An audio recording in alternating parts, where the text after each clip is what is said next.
Okay. Thank you.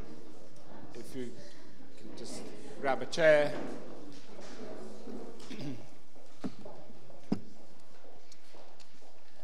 Please. Okay. So this is the moment we all waited for. We're going to hear it from the horse's mouth. Stefano Foglietta from the European Commission. I swear he wears tie and jacket. He's kindly here on his holidays just for us. So I wanted to say that really thank you for this. It's the new face of the Commission, but the reality is that no, I'm really on a holiday actually. Really next generation, yeah. Exactly. So thank you. Did you say why we chose this venue as well? It's all related. No. Yes. No, in fact, we wanted something fresher, something really bright and completely different from the usual location. So we picked this very hard to find also as well location for giving ourselves a sign, especially considering the fact that we're webcasting this on the consultation platform. This is live. So we give a very specific sign also from this viewpoint of appearances. So Stefano Foglietta, European Commission, he'll tell us more in detail about the funding and future development around the NGI in the framework program. Thank you. Okay, thanks, Paolo. Thank you, Paolo, and Speak NGI and all the CSAs for organizing this event. And I prepared such a long presentation. I will skip the first part because I knew that you've already been informed about the vision and main long-term topics. So I'll skip this. I know you know more or less. We'll talk about this. Okay, so funding opportunities. We are going to we dedicated some effort to find a way to do new things in new ways. We had to design and find a way to implement new instruments for funding that are not the usual ones. Simply because in this field, in the internet technologies, we cannot foresee now what will be the technologies and the interesting topics in the next 5 years, because usually this is the way the Commission works. We usually define topics and technologies to invest for the next 3-4 years, and we crystallize them into the work program, and then we publish them. In this case, it was quite different. So we tried to find new instruments. We have 2 calls open right now. The first one is closing on April 17th, so next month, basically. You're still in time to apply, if you're that fast. And we will fund 3 research and innovation actions with a total budget of 22 million, more or less. And we will make use of these cascading grants that I will explain in the next slides. Basically, 80% of these 22 millions will go to final researchers through open calls. So that final proposers, researchers, startups will not have to apply directly to the Commission, okay? This means cutting off paperwork, basically. Then we will have also 3 coordination and support actions that will help these research actions to carry out their work. Total budget 7 million. Then we will have another specular call in next year, in 2019, other 22 million on other 3 topics. And we will make use, of course, of cascading grants. And we will have, this is still under discussion, so it's not official, but we will have another call in 2020, in the work program 2020. So this is more or less how it works. We will have the evaluation in June this year, 2018. We will select these 6 actions that will start by the end of the year. 3 research and innovation actions that are privacy and trust enhancing technologies, decentralized data governance, and discovery and identification. Then 3 CSAs that are technology, strategy, and policy. We will go through these actions a bit more in detail later. technology harvest and transfer, and the outreach office, that is more or less the press office. Then next year we will do the same, and we'll select other 3 topics, 3 RIAs, and that will start by the end of 2019, and that will last for 3 years. So this is more or less how cascading grants works.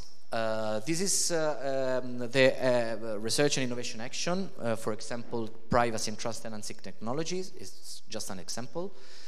So these, let's call them intermediaries, will apply directly to the Commission, and they will have from 7 to 7.5 million for 2-3 years projects, and 80% of this funding will go to sub-grantees.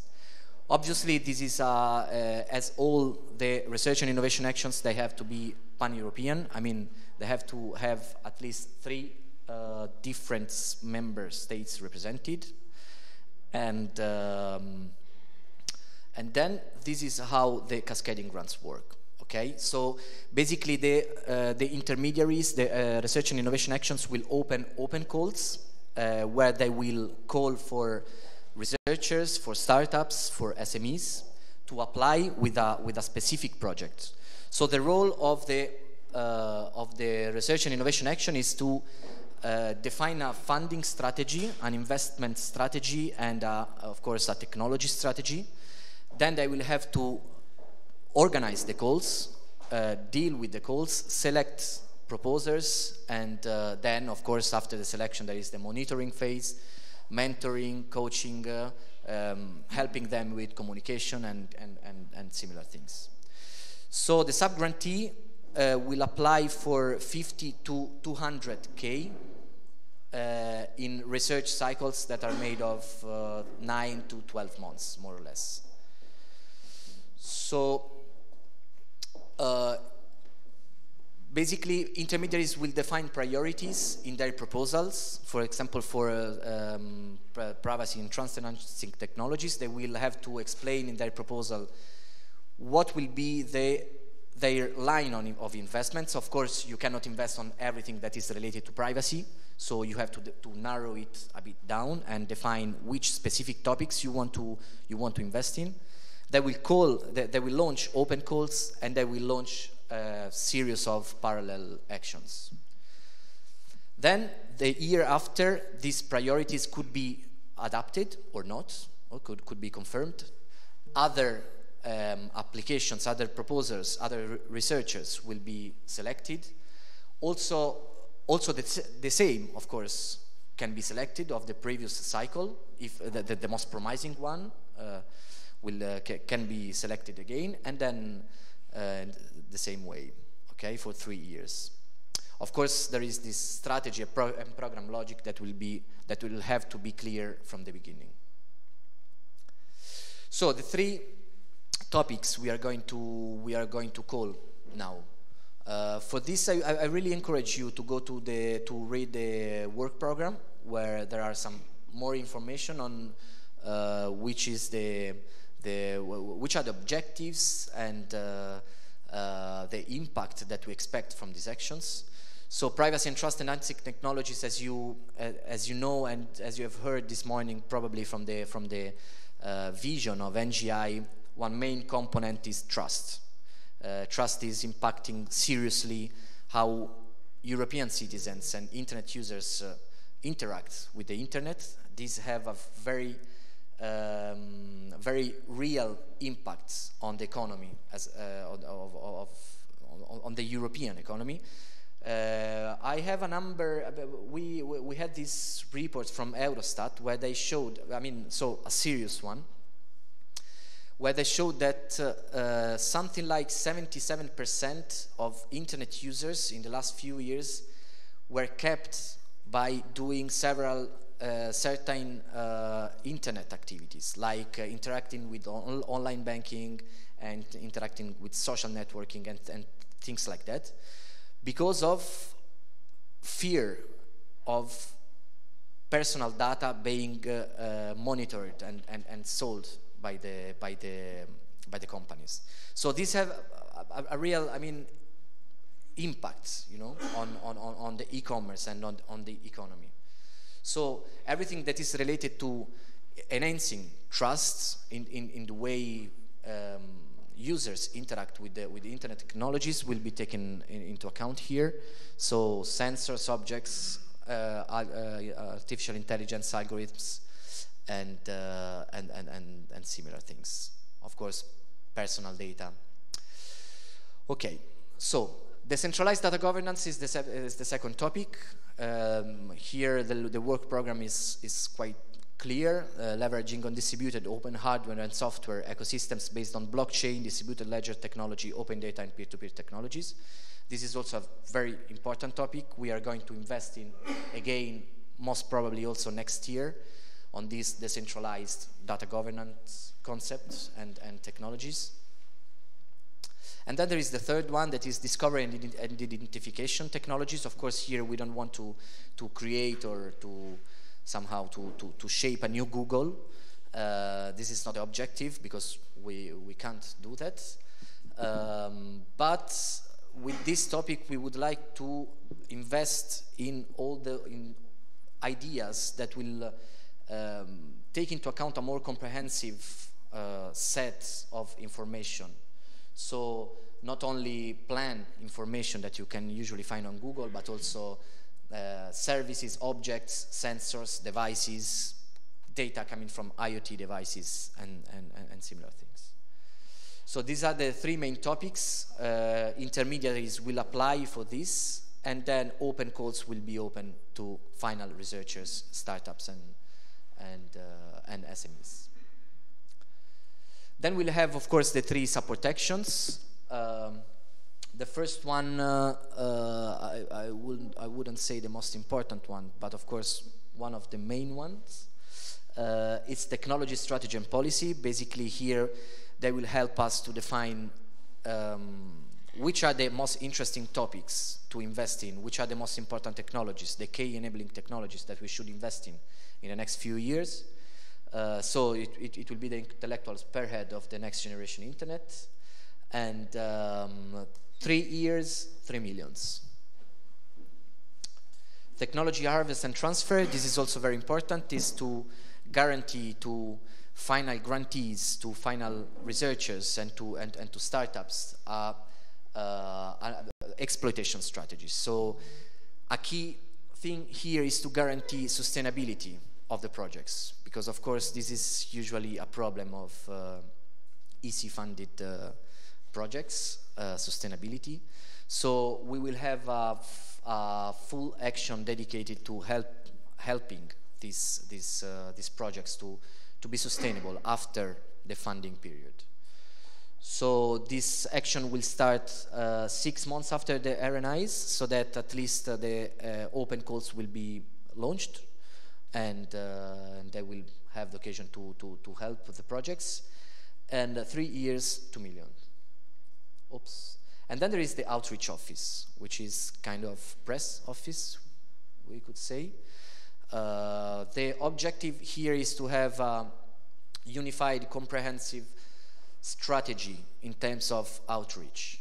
That is a very important thing. We fought a bit to have this in the work program, because there's usually this understanding of communication activities that are something like marginal, you know. Yes, okay, communication, everybody can do that. But in the digital world, and as you know probably better than me, communication is crucial. And it's a major problem that the EC have, I guess. And so we are going to call for this action, 3 years, 2 millions, to centralize and to lead the communications towards the outside world. So these are the actions. Should we open to questions if you want, or I can? I mean, here there is the other action that we're going to fund very quickly. I don't know if it's interesting for you, but we have also an action ongoing for an open call for EU-US collaboration on NGI. National Science Foundation has a specular action in their work program, so that We will collaborate with them on NGI topics, basically creating a think tank, so the discussion fora, and also financing fellowships. So students and researchers will go from Europe to the US to study there and to do research there, and then to come back, hopefully, after 6 months. Then next year we will have a bigger action for joint experimentations. So this I will skip it like this. So I guess you have seen it. We are there. We are in the Pathfinder phase. So this is a very crucial way. We will not have other occasion to impact that much the policy in terms of digital, in terms of digital policy in Europe, because this is a crucial moment. We are in the middle of the fourth industrial revolution. Other systems, US, China, Russia, are doing big things, and we are going to set it up now, and we have to. We will not have any other occasion. So that's why also I would like to encourage everyone to participate to the consultation platforms and to other channels, because we really can do that now. This is what we feel. So this is the Pathfinder phase. The red box is the NGI Open Internet Initiative, the ones that I just showed. And then, of course, there will be the big thing. That will be the next framework program. We are having always more importance there. NGI will most probably be one of the main pillars there. So, you know, the framework program is the 7-year fund investment plan of the Commission. So we are talking about billion. And NGI will be there, most probably, let's say. It's not official yet, but most probably we will be there. And it will be a big thing, 2021, 2027. Yes, these are the ongoing NGI support actions that you should know, more or less, that are helping us in the pathfinding phase, doing great job. And these are the contacts. I hope you will have had the occasion to see them. And this is a nice quote from Antoine de Saint-Exupéry that came from our former head of unit. As for the future, your task is not to foresee it, but to enable it. So that's all. Thanks. Thank you. Thank you, Stefan.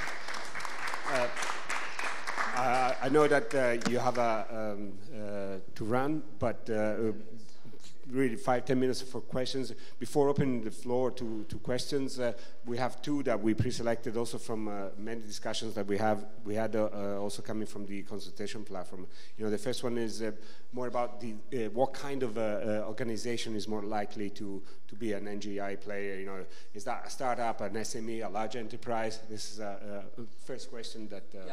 Yeah, thank you. Very crucial question, actually.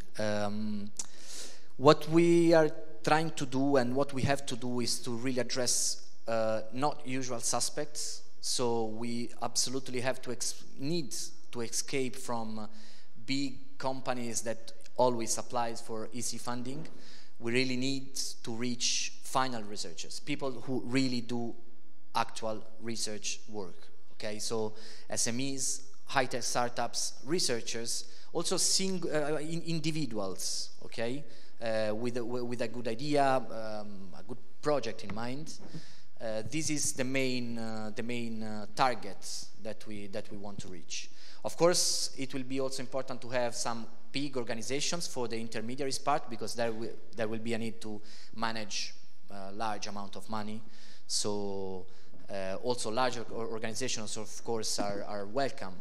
But at the end of the day, who we want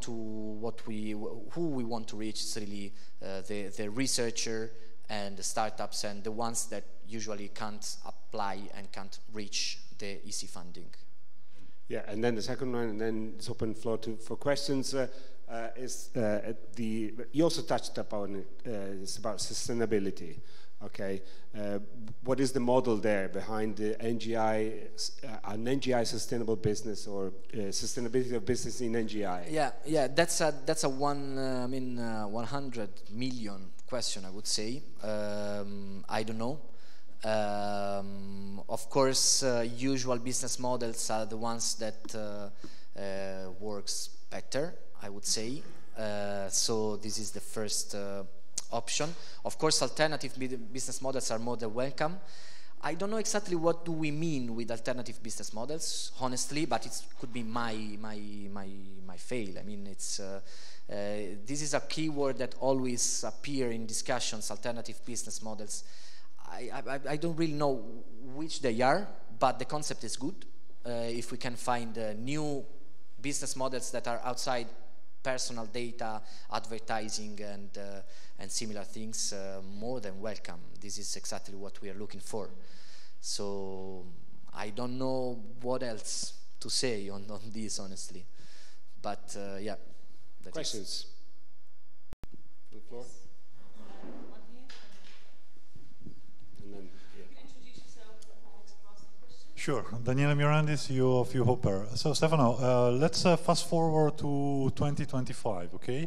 And you are presenting to the European Commission a great success story coming from NGI. Hopefully. What would it be? How would it look like? That is a very nice question. Personally, I would like to present there some major achievements in terms of technologies that we developed or that we helped to develop that really change the playground in terms of embedding European values. This is something that that cares us the most. You know, we are living in a world where there is extreme individual ecosystem that is the United States with extreme control over data and extreme power of certain big corporations. There is another ecosystem that is China, where the state control almost everything, close barriers, and there is Russia also with his particular set of values.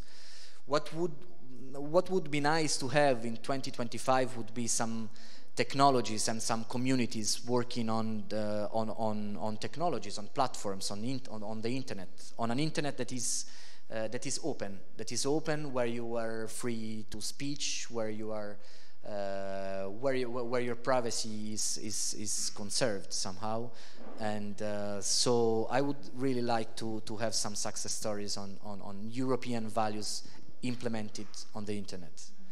I know it's a bit vague, but it's the best I can do. Yeah, it's the best I can do. Yeah. Answer my question. Thanks. Another question here. Hello. Yeah. Thanks for the presentation. Please introduce yourself. Yes. Thank So you. I'm Rodolphe Sequeira. So I work as a consultant for a mobile company, a Finnish company that has been grounded in Nokia. It was working. They were working on the futuristic projects of Nokia, Migo OS, before Microsoft. Will you apply for the open calls? And I'm interested, really interested. Okay. And so I was interested in the cascading grants. Okay.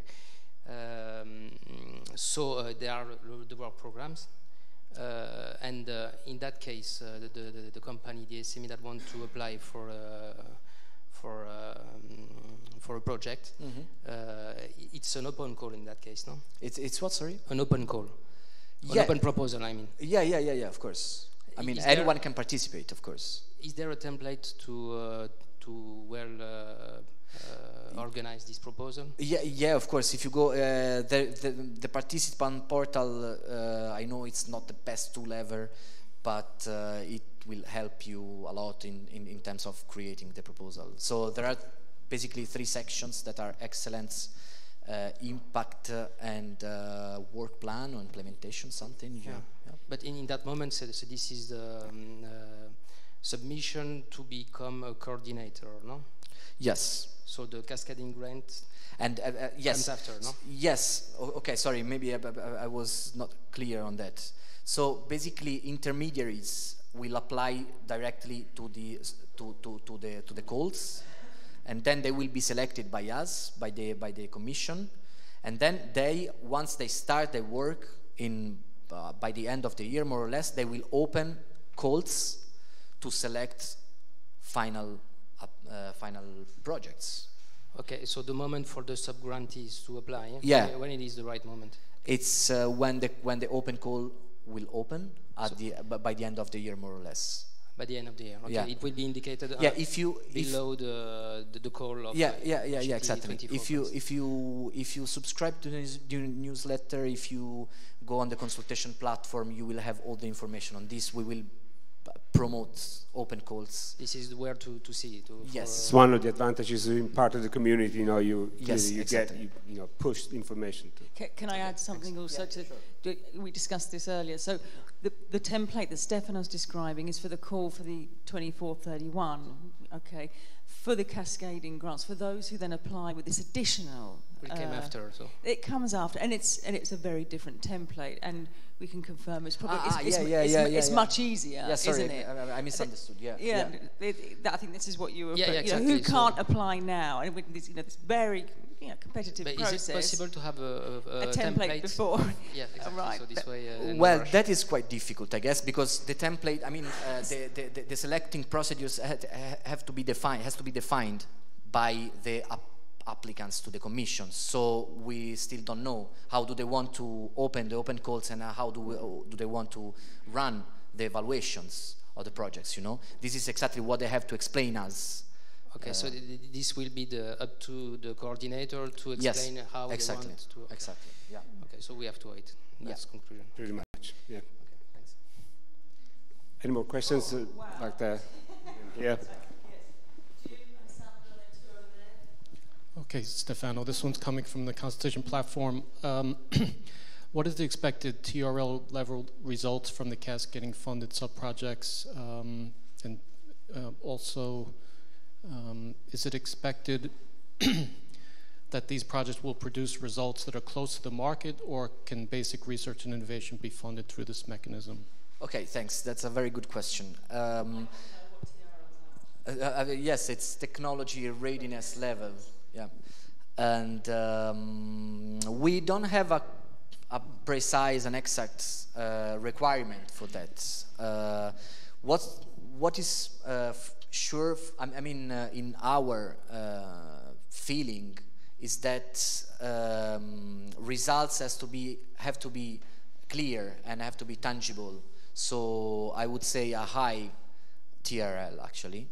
And but it's not a strict requirement. So the closest you are to the market and the closest projects are to the people and the more concrete are the results, the better it is. So that would be the answer for that, I guess. Thank you. I think we have a question over there. Oh, I have a question. I'm Michele. I'm a venture capitalist at UniCredit here in Milan, and I just was wondering the intermediaries you have meant, like after letting the sub grants, can it be like large private companies? Yeah, of course. And can they also be public companies? Which are the range of components, let's say, or enterprises that might participate? Every kind of organization there, every kind of entity, civil society entity, organization, NGOs, private companies, venture capitalists, which are, in my opinion, very welcome, because as well as incubators and accelerators, they are the ones that for daily work, they organize calls actually, and they select projects. So there is not a requirement again. The only requirement for the intermediaries, that is not a formal requirement, but will be evaluated very strongly, I guess, is the ability to demonstrate capacity to manage money. Okay, because there will be quite large, I mean not incredible, but quite a large amount of money to manage in these calls. So that would be critical. Okay, and just if I can follow up with another question, do you have any mechanisms, for example, to monitor that this money, it won't be our case, for example, but that this money is not then used to acquire part of the companies? Because I'm wondering, like a startup raising a round of $1 million, and you add on top the money that you got from the European Commission, and still a bit of ownership from the founders. That's a good point. We asked it several times inside, and the point is that, of course, intermediaries will have to demonstrate, explaining the process of selecting, of how they are going to select projects. They have to explain clearly that they will be open and fair in this process. This is a key part. So this will be part of the proposal, and this will be evaluated, let's say, with a certain importance by the evaluators. Okay, thank you. The whole process have to be clear and open. Alessandro Bassi.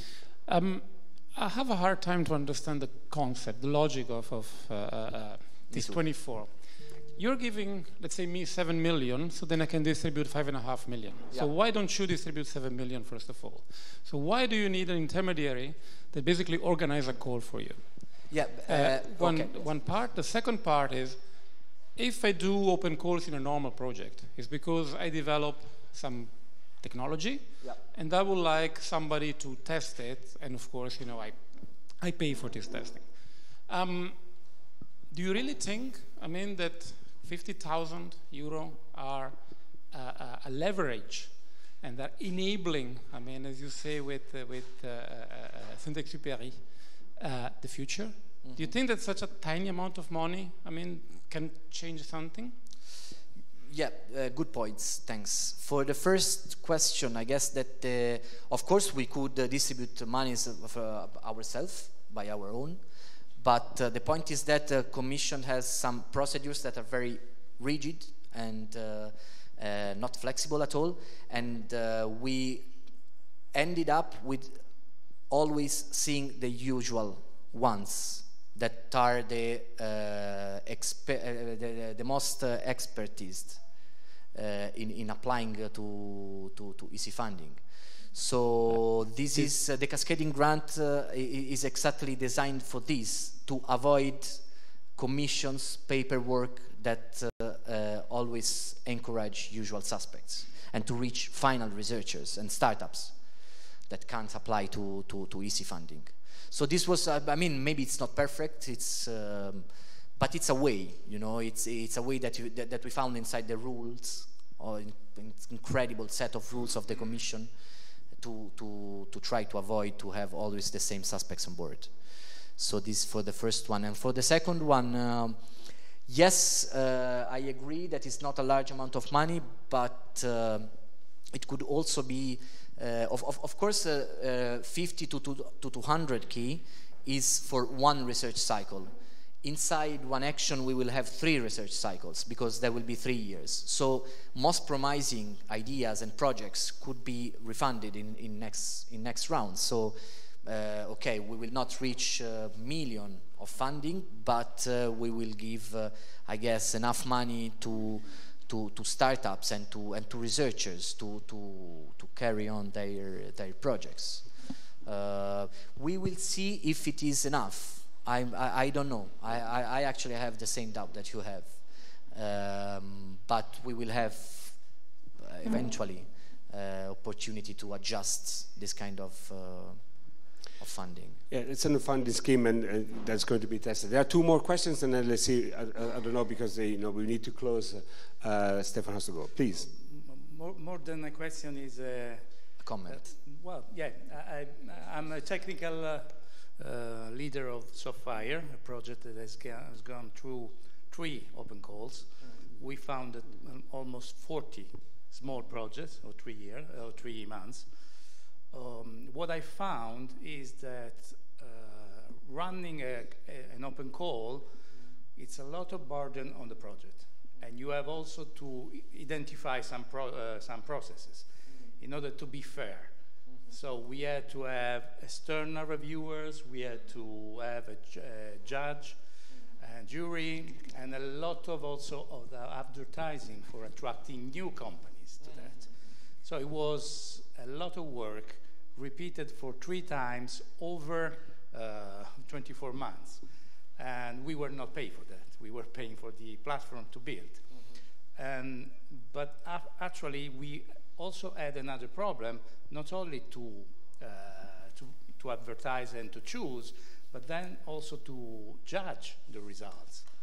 And so we had to invent some KPIs in order to judge and to be fair with the experimenters. And that is a lot of work. So my suggestion, or my question, are there some guidelines I don't think too many projects can afford to go and reinvent at any time different processes. Probably you could get some experience from, let's say, From projects previous and to try to standardize and to make it clear in order to leave this, to get off this burden from the project.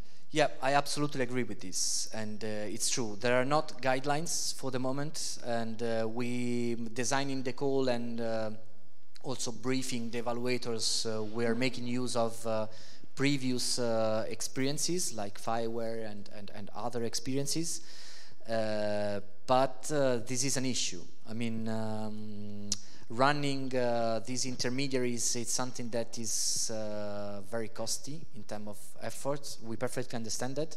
The budget is not that big, because at the end, if you give 80%, it remains 1.4. And so again, maybe it's not the best way to do that, but it is the first step in this new way of giving funds, and maybe in the next calls, we will dedicate more budget to the intermediaries.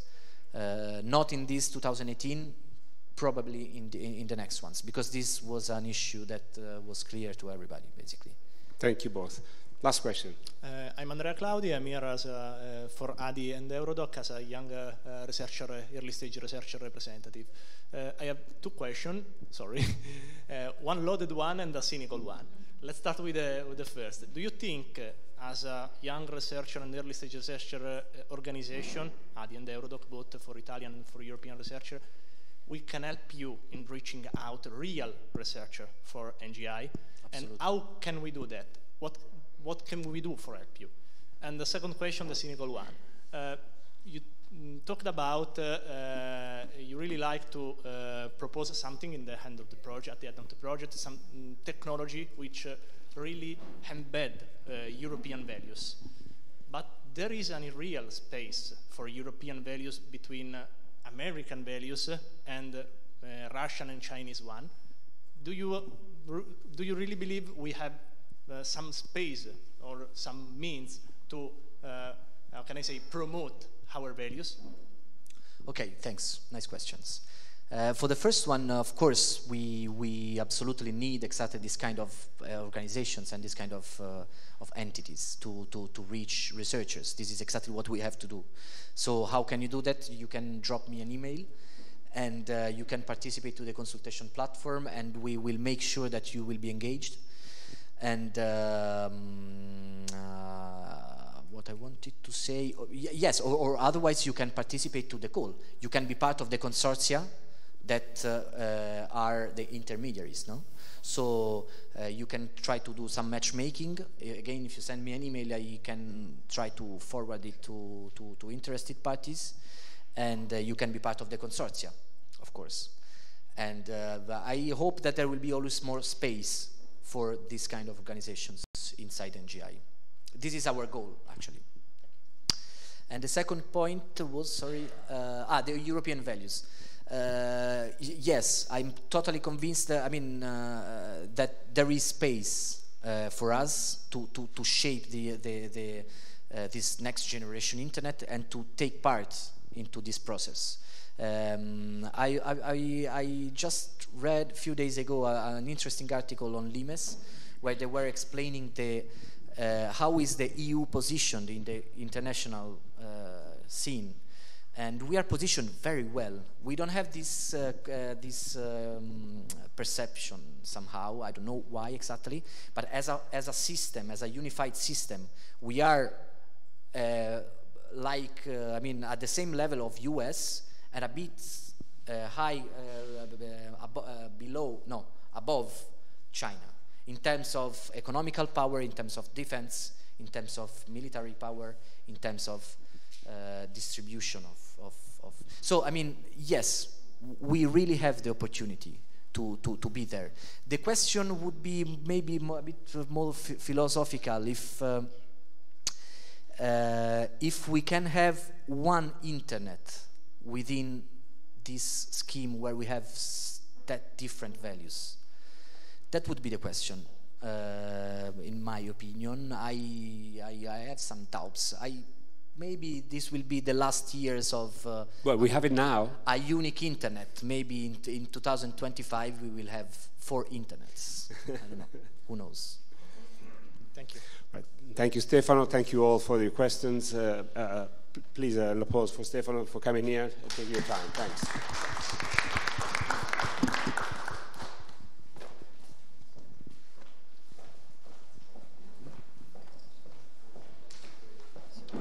Okay, and we now move on to our next part of our penultimate session, which are our 1-minute pitch parades. So these are nice because clearly in an agenda for the day, it's very difficult to get everyone to speak. But if we allocate this small snippet inserts for individuals to come up and say something about yourself, you can showcase what you're doing, something of excellence, that you can then back up and add onto the consultation platform. You can put yourself on the innovator map that we described this morning.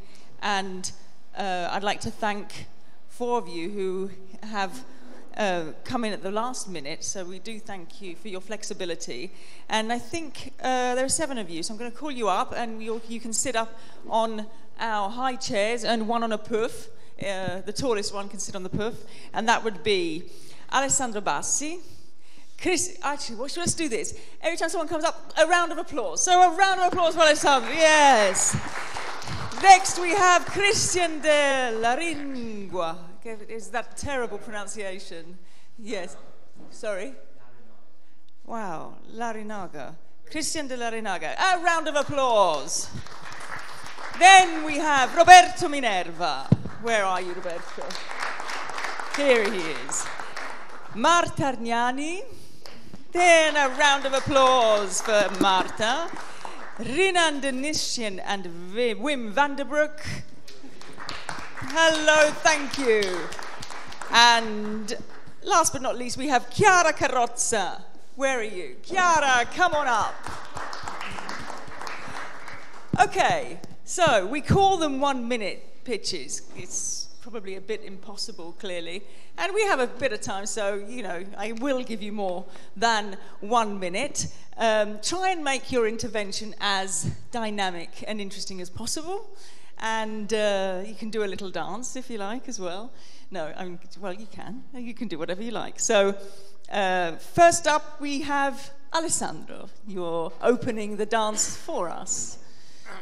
Actually, this is nice as well.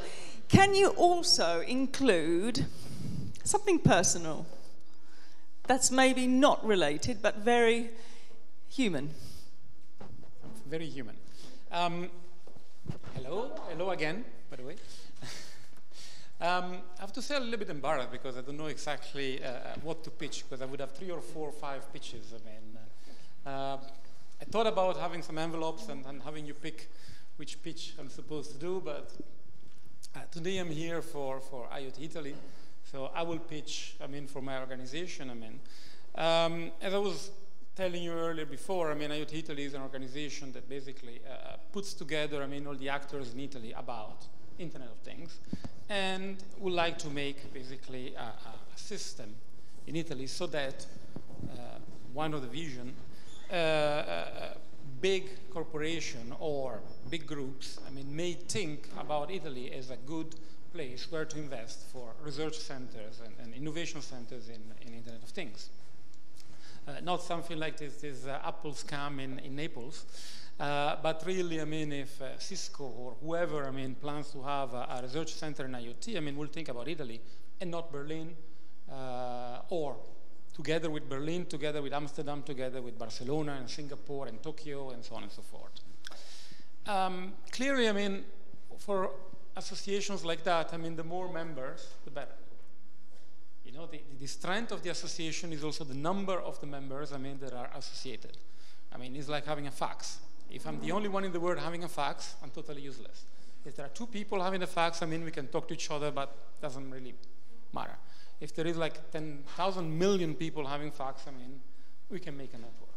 So, for this network, to thrive, I would really hope, that if you're part of an organization or if you hear, I mean, somebody that is working the IoT, I mean, you could join or promote an association. I mean, the fees is tiny, it's just nominal, so it's not really something that even for startup, I mean, is a big problem. And to watch something personal, I mean, I founded with other two people, I mean, a lawyer and a person for communication. We heard before, I mean, how important is communication in this matter and organization. And it's something that really is not bringing any money to me, frankly speaking. It's much more an investment of my time and my energy and everything. And, you know, it's, I wouldn't say sort of a payback to Italy. I mean, I graduated in Italy, I graduated in Milan, in the famous University degli Studi of Milan. And basically, I left Italy immediately after. So my way to give back to Italy is try to organize this one and try to make, how can I say, IoT thrive in Italy. Thank you. Thank you, Alessandro. I'd like to apologise. Thank you for the round of applause. I'd like to apologise again. This is the second gaffe I've done with you, Ralph, today. You're probably going to spit at me before you leave. Ralph Nadell is also one of our 1 minute pitches, so please join us. And yeah, Ralph, you can. Why don't you come up already now? And yeah. No, it's good. I understand. It's fun. You're going to pitch right away. You're going to pitch now? Plan, was it? Yes, go on. Christian, do you mind? Oh, sorry. Super. Also, my name's wrong, but whatever. So, I yeah, think we did that on purpose, you know, yes. just to see whether you know, Is you would this know. like the fusion with my nationality or something? Whatever. I'm Ralph. Obviously, still talking about media. Don't want to repeat what I said before. What I would love to see in an NGI context happen is actually really creative people design something what content of the future, media content of the future could look like, that's personalized, but not tracking all your data and giving it away.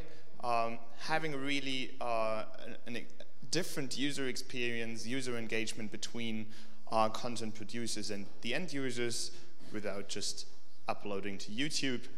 And I think there's so much we could do, and we shouldn't have it defined by technology. I have a certain fear when always we meet in these contexts that the terms, the technical terms, I don't want to call them buzzwords, but we shouldn't get distracted too much by them. I think it should be the application that's in the foreground, and I think there's exciting stuff we can do with internet technologies, and they need to evolve and they need to be developed further. And I think this is an excellent program for that, but it shouldn't be for the purpose of itself. Okay. Maybe not sure if it's a pitch. Thank you very much, Christian. Thank you. It's Ralph. Ralph. Oh, Ralph. This is an ongoing joke. I'm fine. It's like the hidden camera. No, it's okay. It's not going to get better, is it?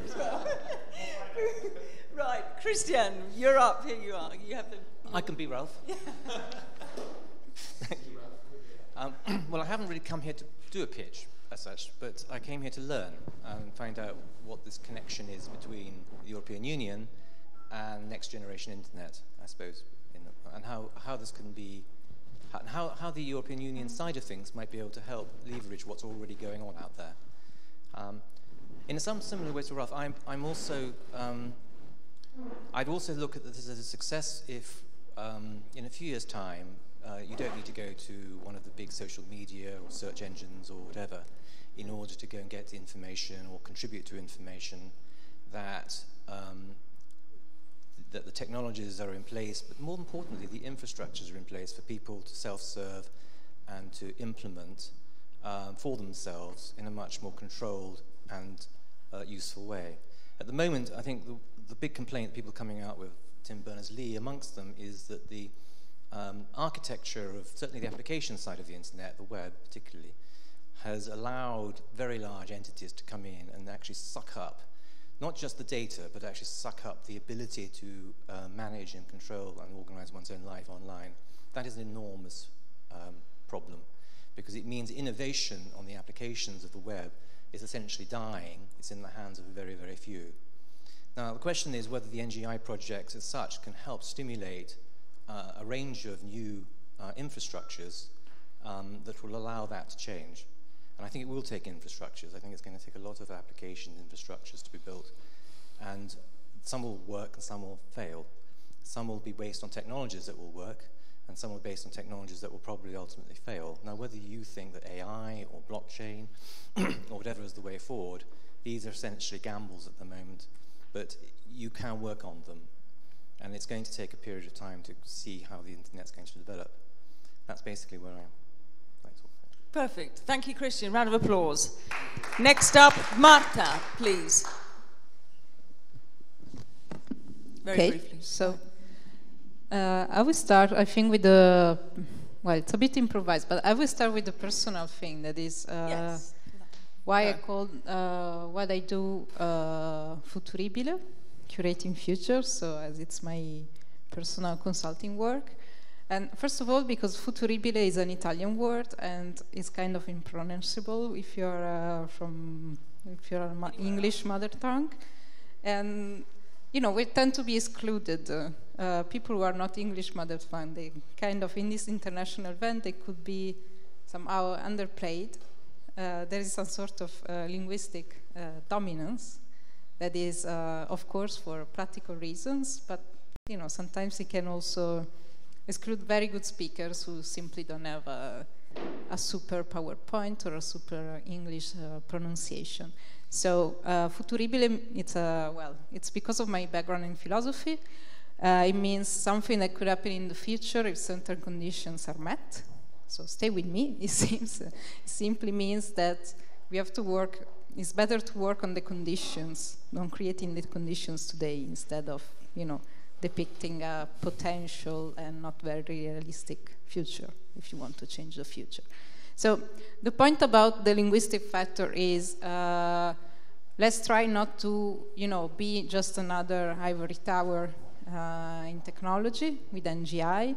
I think that the major outcome, that the major thing I'm happy with the NGI move, with the project, is that we are organizing this series of salons and events across Europe. You can check them on the calendar, and there are many of them. They are another occasion to get involved in NGI. And what we're trying to do is exactly to don't talk just with technologists, but also we are, for instance, we have been having a super interesting panel at Transmediale in Berlin with artists and with curators. And that's what I think NGI should do, to confrontate with different stakeholders, people who do not deal on the paper with NGI. And so what I would advocate for, let's say, is to get involved in the salons and to get involved in the NGI Awards, because I see that there is a lot of either confusion or sense of, you know, this is too big for me in front of the NGI call. But the awards, they could be exactly the sweet spot between the complication of the call and just being completely out of it. So don't hesitate to get in touch. Thank you, Marta. Next up, we have Rian Denishan and Wim van der Broek. Yes, round of applause. Thank you. Thank you. Good afternoon. My name is Rian.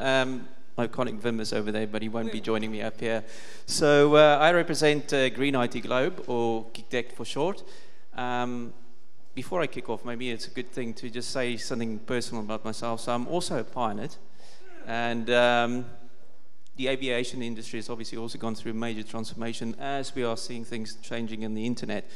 But I don't know if many people know, the big fan you have in front of the aircraft is not there for anything else. They say to keep us pilots cool. We start sweating when it stops.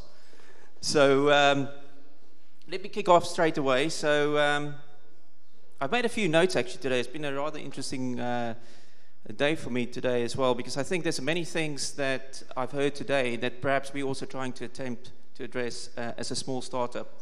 So first of all, let me just quickly tell you what we're doing. So GeekTech is a technology provider. We build software which enables the distributed edge cloud, which is both secure, neutral, and green.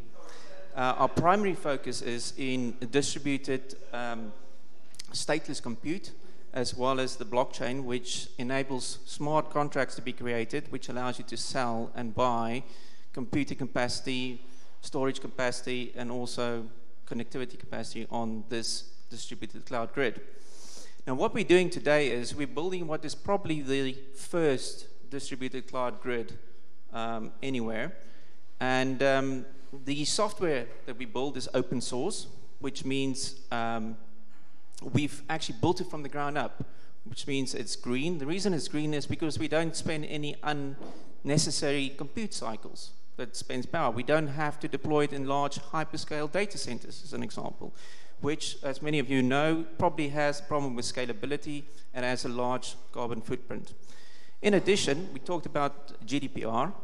The other thing we're doing today is you can actually deploy and store your data locally. So you know where your data is. The other thing you can do is you can actually deploy that data as close to the end user. We know there's going to be a major explosion in IoT and in data in the future to come. So this is another thing that we're focusing on. And then finally, as I mentioned to you, we've enabled a blockchain on top of this, which allows us to be making that use of that compute grid fairly seamless. Today, we're working with an independent organization, a non-profit organization called the Threefold Foundation. And their focus is on promoting this neutral, green, and independent cloud using their threefold token. So we're working with them fairly closely today. And then maybe just one final thing to add. We're having an event in April, the 24th. That's in Ghent. So if anybody wants to attend, feel free to have a look at our LinkedIn page, Geek Tech. And if anybody has any questions, I know this is not much of a pitch, but at least hopefully there's some commonality that I've heard today in the room and things that we're doing as well as a startup. So thank you very much. Thank you very much, Rian.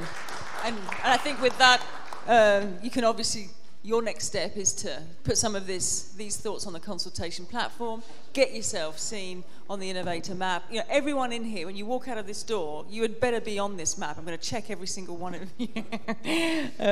Okay, Roberto, you're up. Thank you.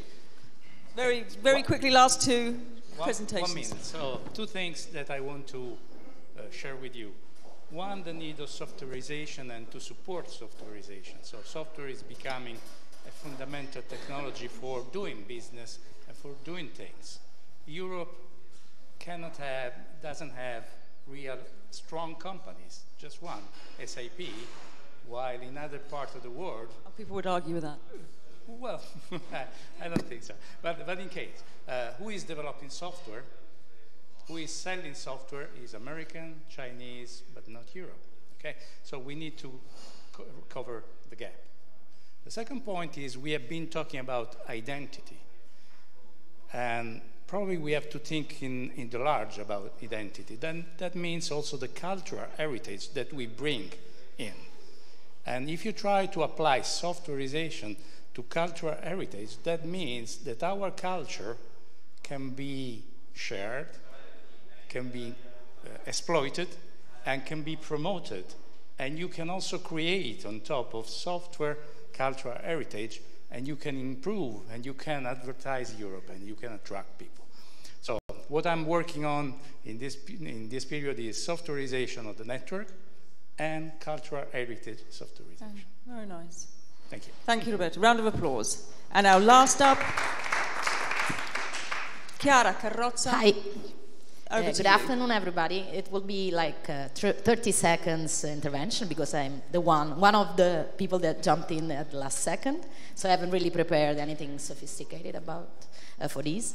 Well, I work at the European University Institute based in Florence. And I work in a project that is called Florence School of Regulation, Communications and Media. So basically we work with the regulation, with issue of governance and regulation in the sectors of in media sectors, telecoms, and on digital markets, the internet more in general. So we do research, training activities, and also we organize a number of policy events. We work a little bit on the interface between the industry, academia, and policymakers. Basically, our concern as a group of scholars in law and economics is mostly how do we contribute to shaping a EU model able to respond to the challenges, to the opportunities posed by the internet in a way that both fundamental rights and economic freedoms are ensured and balanced. So topics such as privacy, freedom of expression, everything that deals with online platforms is among our expertise. So I'm curious to explore opportunities for engaging in common works. And thank you. Lovely, Chiara. Thank you. Round of applause for Chiara and for our panelists. Right, we're switching to our last session of the day, and I'd like to proudly present our moderator from La Stampa today. That's Andrea Signorelli. And we have a set of panelists that are going to wrap up and close the session title, NGI Business, Career and Funding Opportunities for Startups and Nons. And with that, I'd like to call up Michele Foradori, Andrea Claudi, Filippo Tramelli. Thank you very much. Round of applause. And myself. Okay, good afternoon, everyone. I'm Andrea Signorelli, contributor for La Stampa, and I'm here for your last panel of our conference, and it will be a panel about business, career, and funding opportunities for startups and other realities in the next generation internet landscape. So, first of all, I think that my guests want to introduce themselves, and maybe some of them also have some presentation to show us. So. I don't know, Silvana, maybe you want to start? Or, Oh, okay, you're at the end. Yeah. So we will start with Filippo Tramelli from Primo Piano, Italy. Okay, thank you, Andrea. Thank you for the invitation. I'm Filippo Tramelli, I'm a journalist, and I work in a company named Primo Piano. It's not far from here in Viale Sarca, so it's very near actually. It's yes, I'm a neighbor yeah. of this space. So these are my contacts on the social network. Now I'm a manager for the digital training of communicators and companies, in particular concerning their digital development. So since 2014, we created this business. My company provides news and produce multimedia contents for broadcasting publishers and companies like Mediaset with TGCon24, Microsoft Radio 24, Yahoo, and so on. So we are a cooperative of journalists. Then since 2014, we create a new business specific for professional training in digital transformation. We organize courses on social media management, search engine optimization, infographics, data visualization, and so on. So video making, public speaking, and so on. Last thing, I'm a moderator and speaker on Web Marketing Festival. It's the biggest event in Italy on web marketing at the end of June in Rimini, in Adriatic Riviera. So that's all. Thank you. Okay, thank you, Filippo. And the next one, Michele Foradori from Unicredit Evo Equity and Venture Opportunities. Okay, thank you very much. As said before, my name is Michele and I work at Unicredit. Actually, I work in the venture capital firm of Unicredit. We have a fund of around 75 million euros, and we do invest into promising startups, of course, in the fintech space. So what is the, let's say, the crossroads between financial and technology? Nevertheless, I have, let's say, also broad experience in startupping, and I know also something more about it. And I'm really then curious to challenge this talk. Okay, Andrea, it's up to you. Andrea Claudi, researcher in the private sector for Eurodoc. Yeah, I'm Andrea Claudi. I'm here to represent ADI and Eurodoc today, and the early stage researchers are at Italian and European level. What we do, well, it's not easy to describe, but let's say we are trying to stimulate and to increase awareness of public bodies, regulatories, agencies, ministries, and so on about the needs of young European researchers, and yeah, just to get involved in giving our contribution back to the society. That's more or less what we do. Okay, and last but of course not least, Silvana Muscelli, NGI Open Platform. Yes, my name's, well, you know who I am. What I wanted to do, I have a couple of slides here. I don't want to show them all, but I'm part of an expert group, a high-level expert group on the European Open Science Cloud. It's the second one that looks to, I don't know if you're familiar with this, from DG RTD and DG Connect. They're putting together a roadmap and an implementation plan. If we can move on, actually, Rita, with the next slide. It's to clearly create a federated environment where researchers can access open science, if you like, and have this data accessible, findable, accessible, interoperable, and reusable. And I wanted to use this as a type of comparison because I saw that it could complement also things that are going on within the NGI space. Clearly, the EOSC is to bring together a series of research infrastructures and e-infrastructures working together all over Europe. This is a huge effort to support the millions of researchers out there today, and that they can work cross-border, across member states, across trusted repositories with certifications, ensuring GDPR compliance, and then worrying about sustainability models. And so in the same way that Stefano mentioned before, and Christian, they're not here in the room, but they talked about we want to see new people in applying to these calls. So and they mentioned specifically researchers and building e-infrastructures and research infrastructures. Well, Europe has them. They're working incredibly well. So how can we try and capitalize on perhaps some of this funding within the NGI space that can be had with what researchers are doing? And I like that because these are the pillars that have been defined. I won't list them. The slides will be ready anyway and available. But what was nice, the other analogy, if you like, between NGI and the EOSC is that there's the whole human-centric aspect, the philosophy around recognition and reputation. How many data scientists today worry that they're not cited or they're not able to actually indicate that they produced something, in the same way that the NGI looks to have more of a human part to it. It's the same also here. So the EOSC is looking to introduce incentive mechanisms for researchers, for them to publish their data, become a data expert, and then clearly implement the EOSC through the different dimensions I mentioned earlier. So how can the features above count on an internet paradigm that's largely different from the current one?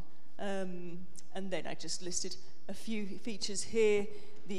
We heard trustworthiness more times today,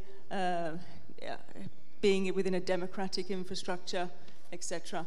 Still dealing with values around privacy and security. And I think we also touched upon sustainability before, what type of business models, and this is something that the EOSC also has to introduce. If I'm actually working on data, how am I going to use this freely? What's the system? Do I pay a member state? Do I pay a service provider? How is that going to work? And there are a series of models that are being worked upon, which is very interesting, that could easily be replicated within an NGI context. Stop. Okay, starting from the sustainability aspect, because we talked a lot about EC funding, of course, but in your own view, what are the perspectives for sustainability in the NGI area?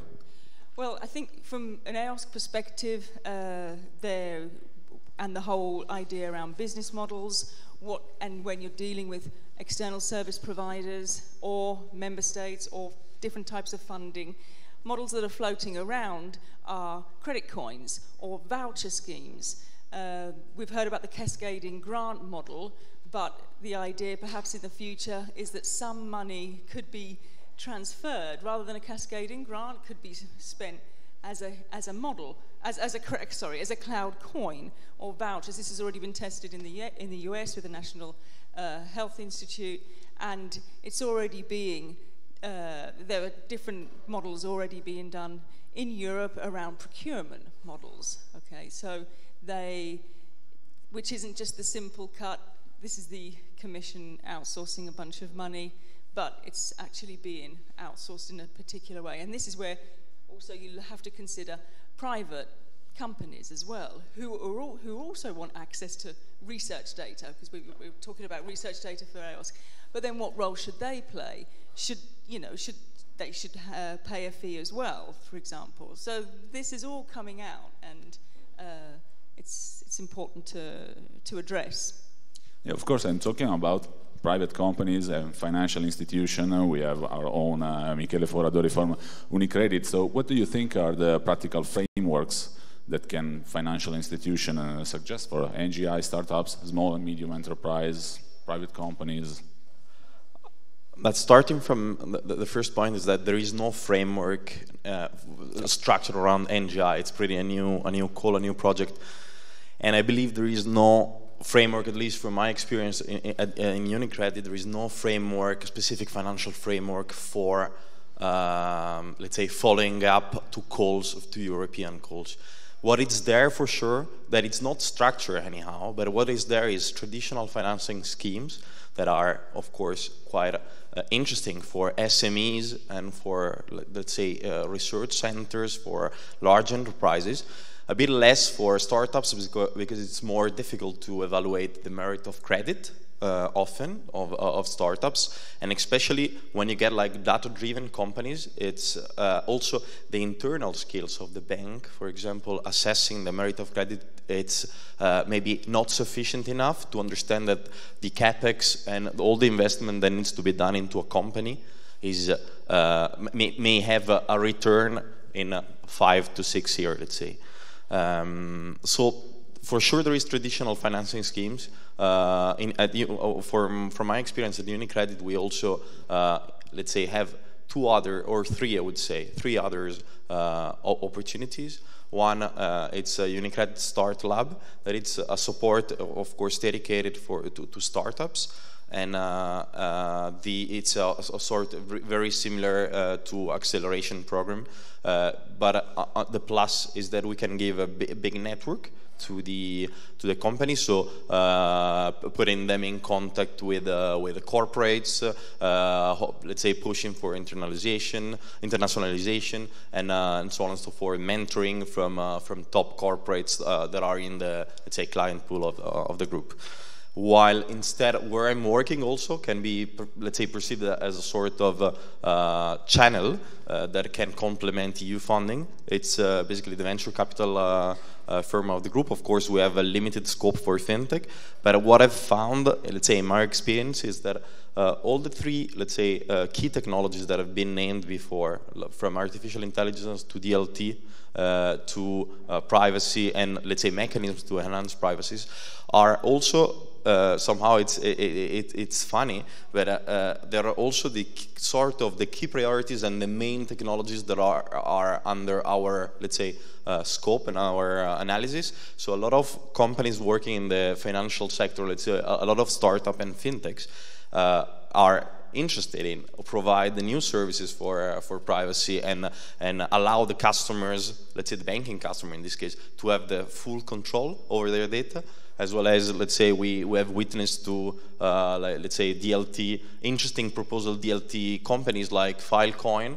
They raised a huge amount of money through an ICO, but for example, the concept is very nice, is basically the alternative to Amazon Web Services, but decentralized. So I can offer a piece of storage on my computer for in exchange of money. So it's one of also the principle was, let's say, living outside the big corporation, the centrality of the big corporation, and decentralized. This, for example, could be a good example.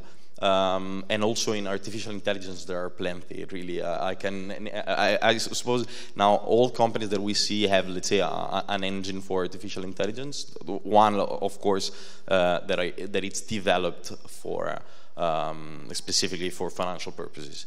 While, let's say, as a last component of a potential framework, let's say, of an hypothetical framework, is what it's now the banking world it's pushing for. It's something that goes beyond banking, so offering a number of services to the company that are not pure financial, let's say, support like loans, grants, and so on and so forth, but are like accounting systems for free. You can get you can set up your startups, your website really in a minute and totally for free, because it comes in the bundle, in the package that the banks want to sell you, let's say, or to propose you. So this I can see as a potential framework that complement EU funding. Yeah, thank you.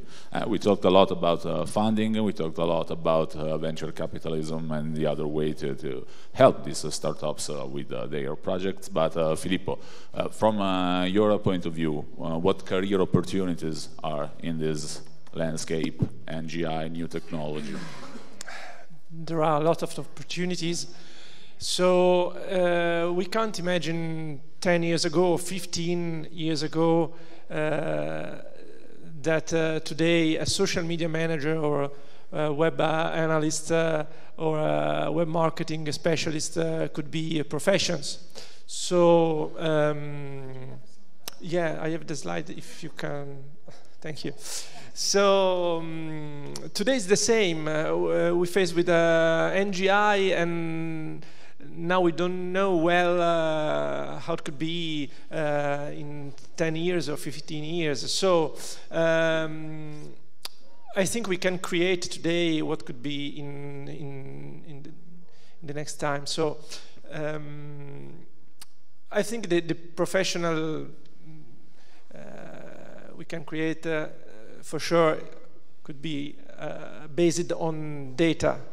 That's clear. So it's the Q3, if you can find. Thank you. That's my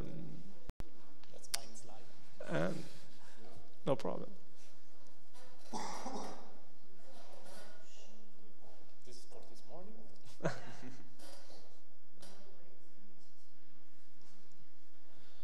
Was a presentation well prepared, so. Et voilà, perfect. Et voilà. Thank you very much. No problem.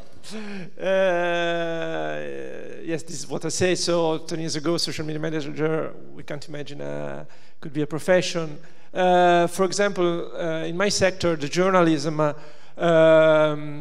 today big editorial news brand and publisher are in crisis because today they face a deep crisis. In a few years, the job market has changed profoundly, and we have to reinvent the job, for example, in the editorial sector.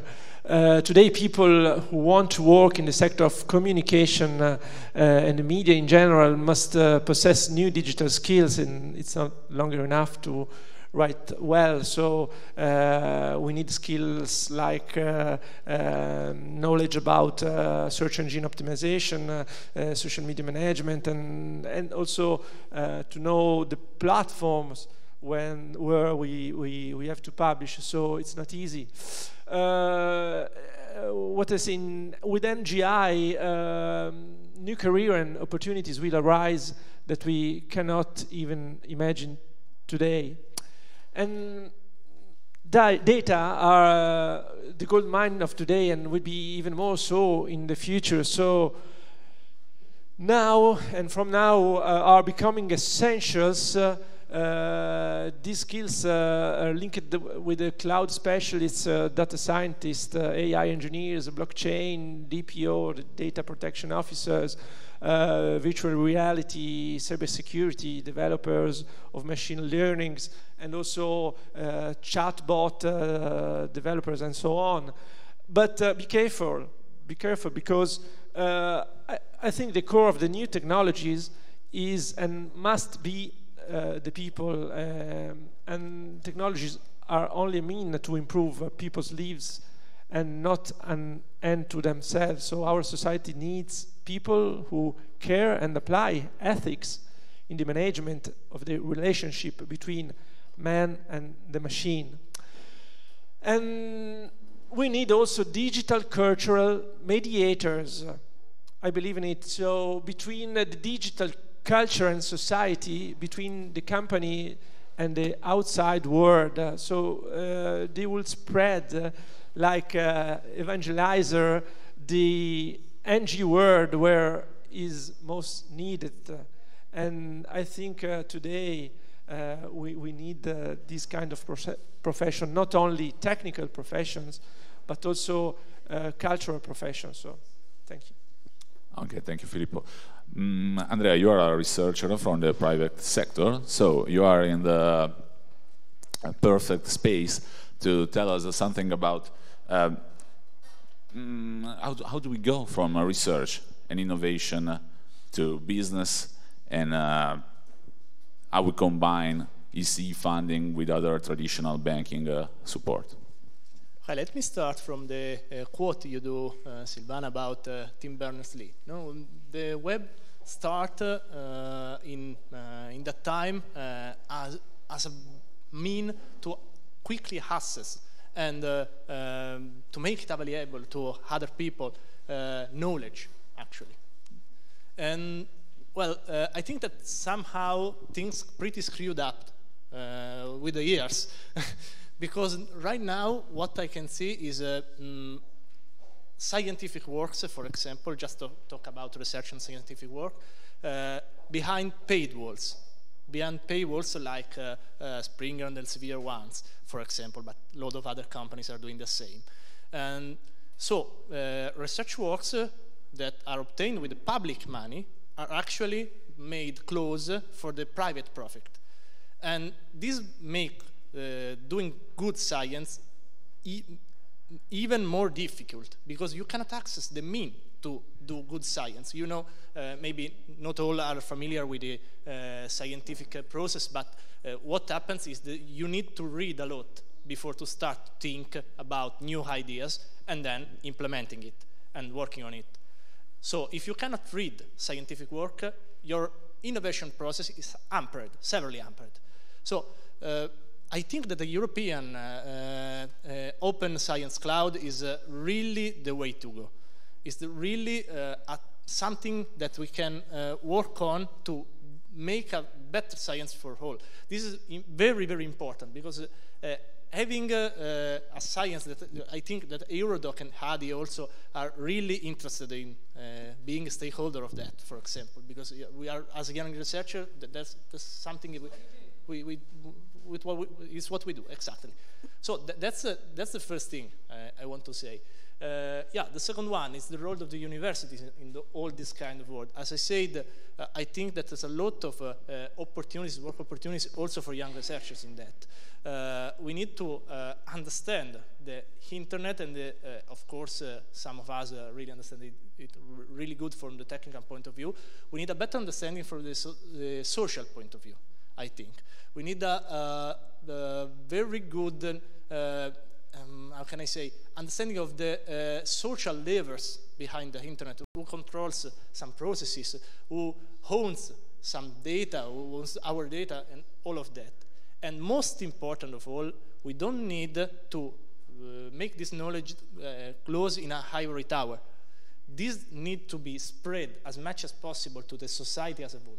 This is the best thing we can do as a researcher, because having this knowledge, having this kind of capabilities, and not providing our capabilities back to the society, which is currently paying us for acquiring these competencies, it's something that is kind of really, really bad, I think, because this kind of, how can I say, yeah, capabilities is crucial for the society of tomorrow. Because having people who cannot understand what is going on behind the scenes of these pretty good services, you know, Facebook, Google, it's all pretty good. It's really, really, I cannot imagine right now working without Google. I have some old colleagues in my private company which remembers the time where Google doesn't exist. So it's really crazy to think about that tomorrow. I cannot imagine working without Google. And that's something really, really good. It means that somehow we, as a human, are capable of doing some very good innovation for the benefit of all. But what's going on behind that? there's a private company behind that. All is good, and we can sing out loud how we are really doing very well, or there's something that we must consider about that, and we must reason about that. That, I think, is a point we need to address in NGI as a whole. I do not probably answer to your second question. I have a quick follow-up. We saw the universities also in Italy are changing their, from a pure academic standpoint, now we're starting to see a lot of partnership with the private sector. I don't know, I'm thinking about the Polytechnic of Milan. What do you think about it? Is this a good thing? Because in Italy we had a lot of resistances in this process. I think that after all it's a good thing, because as I said, all the knowledge we develop in universities must be provided back to the society as a whole. So research should translate into innovation, and research cannot translate into innovation if a university closes its gate to the outside collaboration. So that's for granted. Of course, we need to really be aware that knowledge should be defended against profit.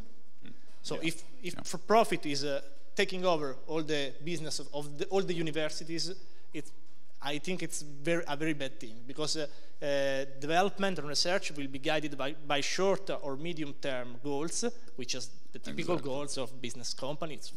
It's normal, pretty normal, and it's okay with that. But university needs to have also long and very long-term goals in terms of generations, which is something that is not doesn't resonate pretty well with. Which is crucial to, I don't know, invent the internet. Sure, of course, for example. Thank you. Okay, Silvana, back to you. Oh, okay. There are other ways to funding research innovation that the European Commission is planning. There are other instruments for other than just the funded research and innovation that we saw. That of course it is working, but maybe you can tell us something else. Yeah, I probably touched upon it before with the business models. No. So there are the cascading grants that Stefano mentioned before, that you with the 20-80%. So I get a proposal in, and then the money is then outsourced. There are procurement models, the part around the voucher schemes, these cloud coins. So, you know, your basic grant as we know it and acknowledge it today could potentially take on different forms then for the future. And I think we're going to see that more and more. Whereas in the past, under the framework programs, the European Commission, you know, there was a set call with this amount of budget, a set of beneficiaries that got it, and you did the work. It's much more, I think, fragmented, flexible, and different forms are coming in. I think really to expand the usual suspects who apply, get the grants because they're good, whereas this way, showing a much more open and transparent process is the way forward. Going back to the AR score, other methods where you try and introduce sustainability models, you look at how Wikipedia survives. Yeah, I mean, the question we already are: how many in the room actually have donated to Wikipedia? Yeah, I don't know. That's good. That's really good.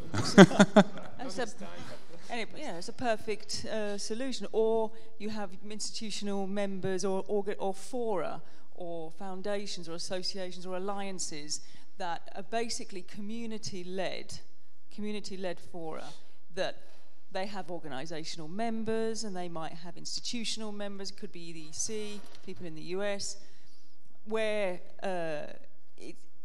you've created a brand and you want to be part of that. So why not put in a donation? So that could be another form of sustainability. You might not necessarily get something tangible in return, but you're part of a club where you get access to like-minded information from others. So you say, okay, even as a small, medium enterprise, I'm willing to put this to put a small amount of money in every year to ensure that the dialogue is retained and I get good quality feedback back, and maybe nothing else, okay?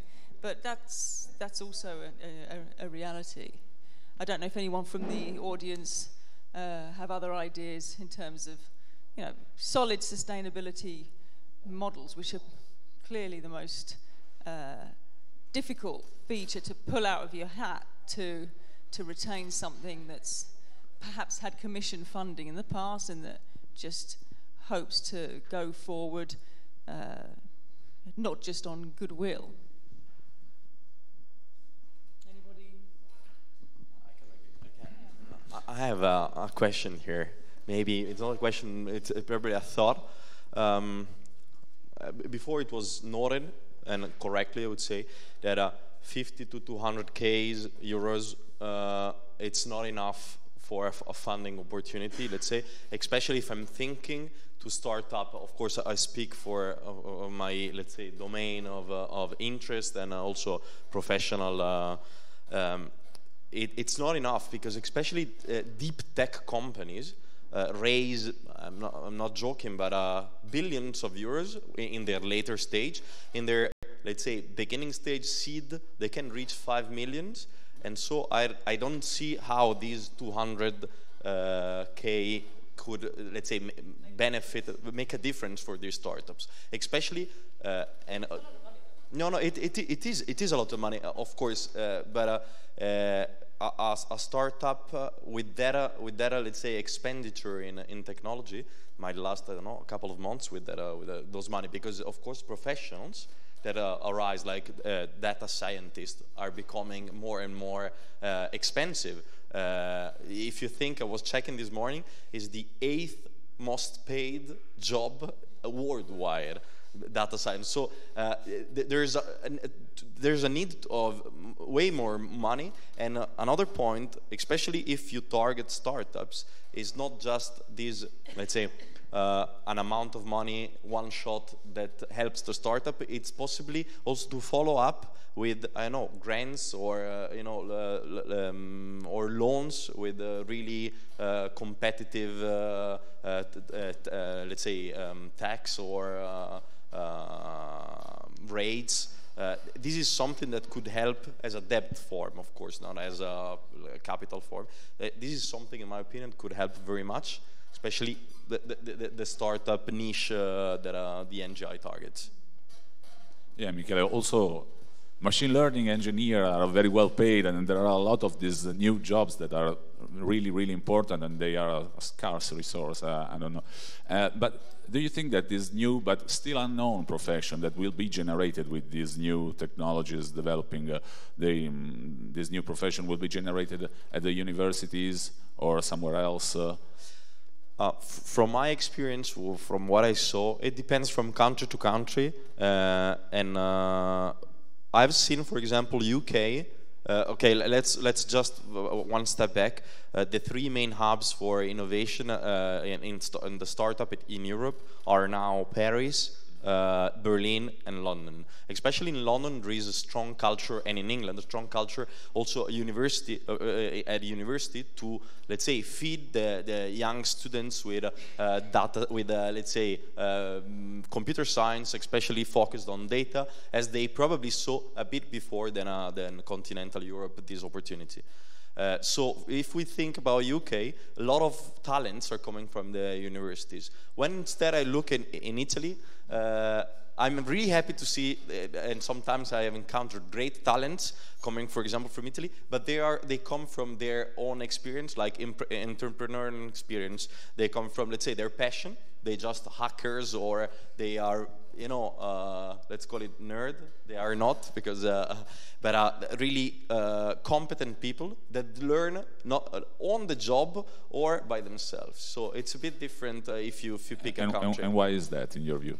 In my opinion, because probably, if thinking about Italy, let's say the university system and the way of teaching, it's a bit, let's say, I wouldn't say outdated, but it's more classic than the UK one, for example. So probably that's the main reason. And then the second reason for sure is that if you want to innovate, probably Italy, as we have seen, also the money that has been invested by VCs, but also by the state and public entities, it's way lower. And so talents are attracted from high salary, as everyone, I suppose, or from the opportunity to innovate and to make some difference. And so they generally migrate and they go into different hubs. But going back to your question, the talents, in my opinion, are there. And there are many. And I'm sure that we will keep up, and all Europe will keep up, especially when we look at, for example, our neighbors, US. They are a bit more far ahead on that, but there is an opportunity. NGI is something, it's one of the first projects that embraced that, and I really sincerely hope that there will be something more.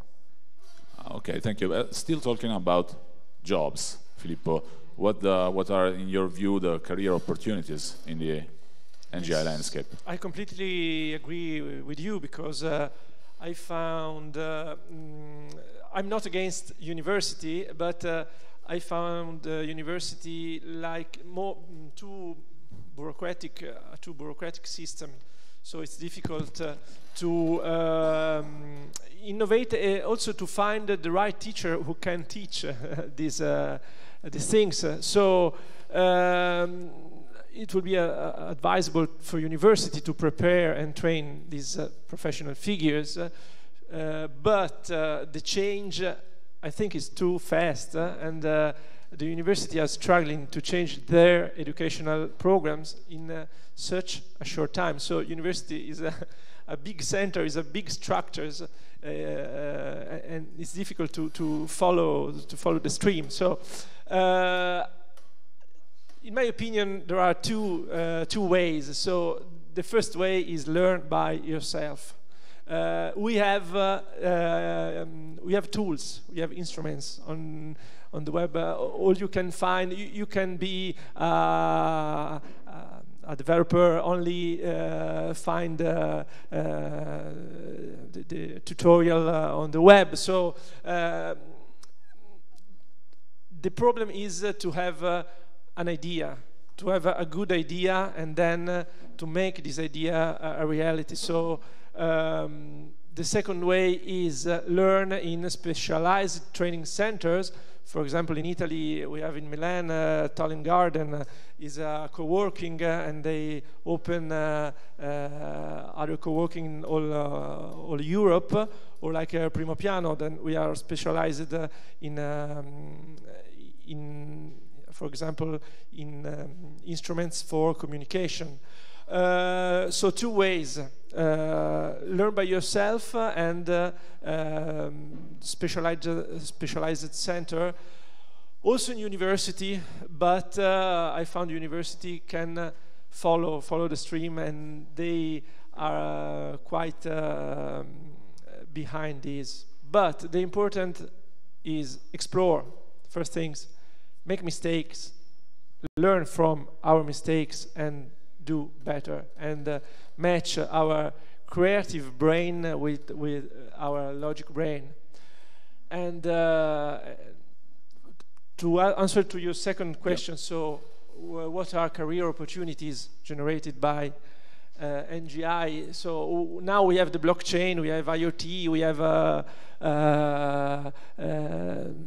algorithm and managing data and so on, but the right technology can lead to paradigm shift in society, and change takes time anyway to modify the habits of society. So maybe we ran too fast, but the society is quite behind us. So we have also to wait the right time to learn, but also to wait the society learning this new technology like NGI. So NGI will bring new professions in every sector, not only in one sector, but in all the society and in all our lives. So architects, for example, who design homes with virtual assistants like Google Home. Now there's there is also in Italian. So IoT trained designers, virtual reality developers, cloud computing experts, wearable device designers, and so on. Very important, people who know how to manage and protect data. This is fundamental. There would be new social network based on blockchain, like Mastodon, or instant messaging system, and we have to know how manage this and also how to create content in these channels. And we have also to pass from NGI to NGM, next generation marketing. So a technology can lead a paradigm of a new marketing. And we will also need people, and I believe in this, who think about ethics and aims, not just about the means to achieve them.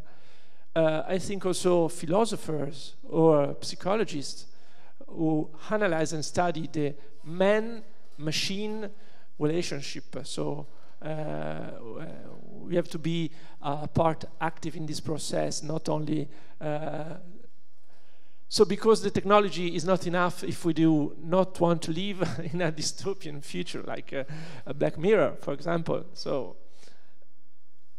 we need people who know how to think and take care first and foremost of the individual who is placed in this ecosystem.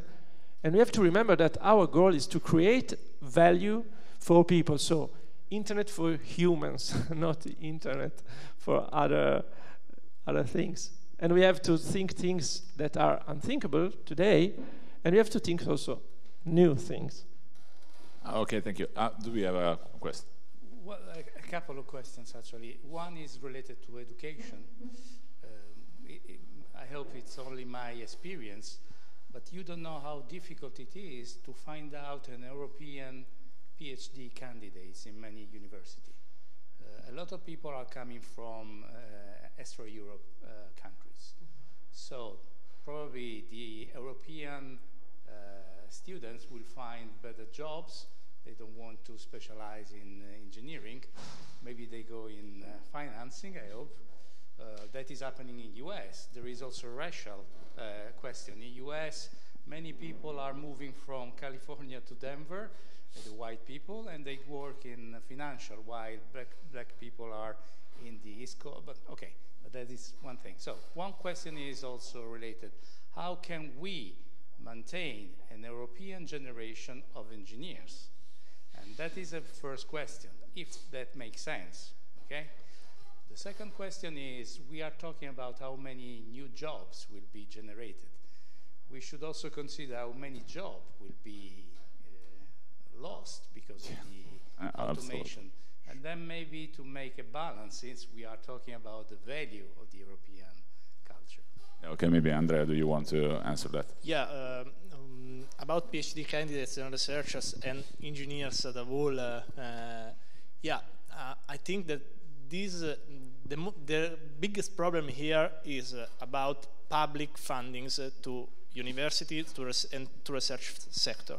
Because right now we are seeing in the whole Europe actually, the worst effects are here in Italy and in the southern Europe, of course, for the financial situation that you all knows.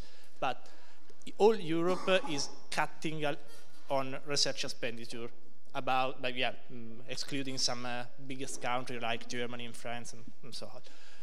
So what happens right now here is that you are cutting the roots of the tree of innovation. What happens here is that you cannot, in the coming years, you will not find engineers if we continue this way. And that's the reason, because the country is not expanding in this stuff. Our country is not spending what we need to spend in research and in education. That's the most important problem right now. What I see from my perspective, I'm an engineer, a computer scientist actually, just to be clear. And what happens is that I know many of my colleagues that actually find some work, some really good paid work, actually outside Italy, in UK, for example, as you mentioned before, or other European countries, and you do not have their talent here in Italy right now. Why? I think you see the answer.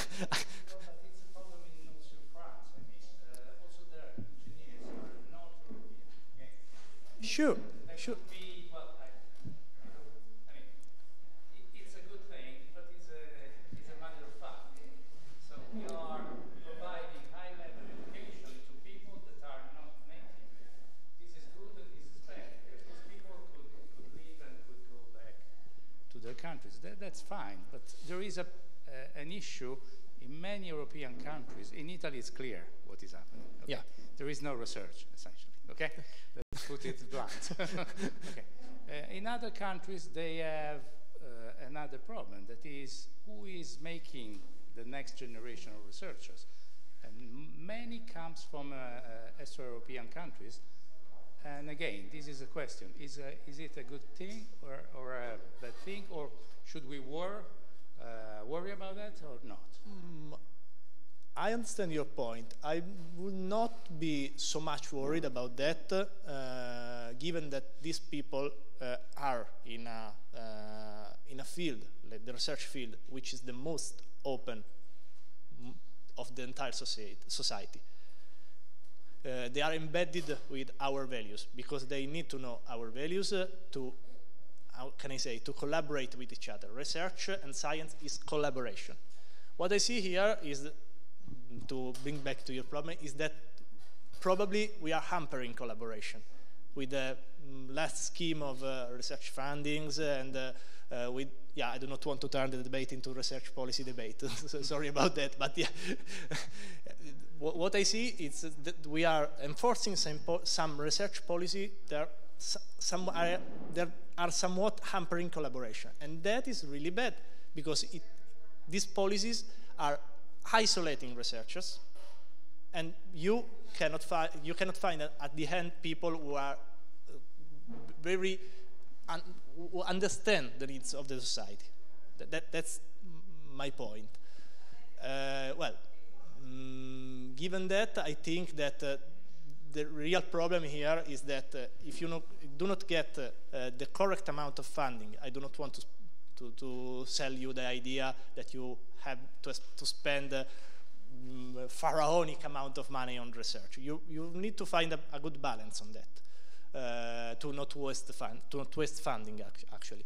But if you find the right amount of funding, you can educate the next generation of people that in turn that educates the future generation of researchers. What I see now is that we have in university people that are very experienced, very good teachers, but they are very old. So, and that's the problem that Filippo told us before.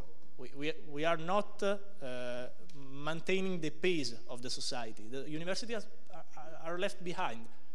We need to have a generational change at the university. We need younger people who can bring out their values, their new ideas, and a fresh atmosphere, let me say, to the department, to the labs, to the university at all. Are there other questions from the audience? Yes. Yeah.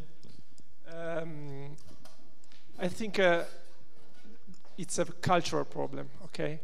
But we talk about university and PhD, but you know, in primary school and elementary school, the situation, so teachers in elementary school, they don't open and use a computer in general. So it's difficult to find people who can teach technology, not at university, but before, so at elementary school or high school. So in my opinion, if you asking us to resolve the problem at university is too late. We have to changing approach in general, and we know in Italy, but I think also in Europe, we like more philosophy and humanistic courses, but how to attract new engineers, not with money, because now that data managers are the most payable, so they earn much money compared to other professionalities. So I think it's a deep problem, but cultural problem. Okay. Do we have a question there? Yeah. I didn't want to interrupt Roberto. Perhaps bringing this back to what Silvano was really getting at earlier, which is sustainability, particularly in the face of small grants, or perhaps more realistically in this context, multitude of different small funding sources going in to make a project. And how do you actually juggle that together? So putting myself as kind of a mediator role for the moment of having a series of projects, and they're all going for bits and pieces of funding. Some of it might be angel, private, some of it might be grants, some of it might be outshoots from various university projects and so forth. That juggling act of sustainability is a real challenge. I'll give you a couple of examples. I had a project which I was helping with on internet infrastructure awareness, and the first we wanted to get some information together in a project of analysis of data coming out of various parts of the internet to see how adoption of something was happening. And we went into partnership with a university outside EU, and it went really well. And then they had a revolution in that country, and essentially the university ceased to exist. We followed that up with a UK university, and we had a nice, it really went very, very well. We've got a beautiful website, does all the work, and everything is fine, except the graduate students who were involved in the project of developing it, before they'd actually quite finished it, got jobs in the City of London for vast amounts of money. So in comparison to what they would do elsewhere. So this issue of sustainability, and Roberto was mentioning about something, this issue of sustainability is something you can't answer in isolation. Right? There's a big market out there. There are very limited skill sets. And those skill sets are changing all the time.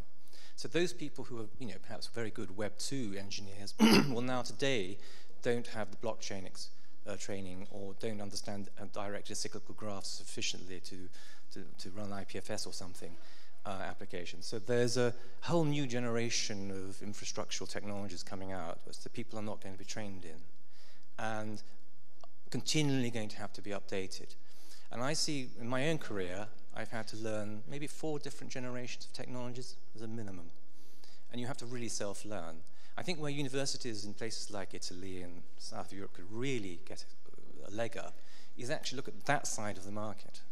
Is that there's a kind of the retraining, adult training, engineers who are polished in Microsoft Office, for God's sake, who could actually be trained in all sorts of other things for new technologies. And I think that's a huge gap. And I don't see the funding for that at the moment coming in through, and I don't see much awareness of it, in the UK even. So I'd be interested to know what the panel thinks about that side of the market, the sort of career development side of skills. Okay, maybe Silvana, do you want to? Just very briefly, I know I'm sensitive to time, I know we have a question. I think the whole area around well, certainly going back to the EOSC, data stewardship and training seems to be key, Christian.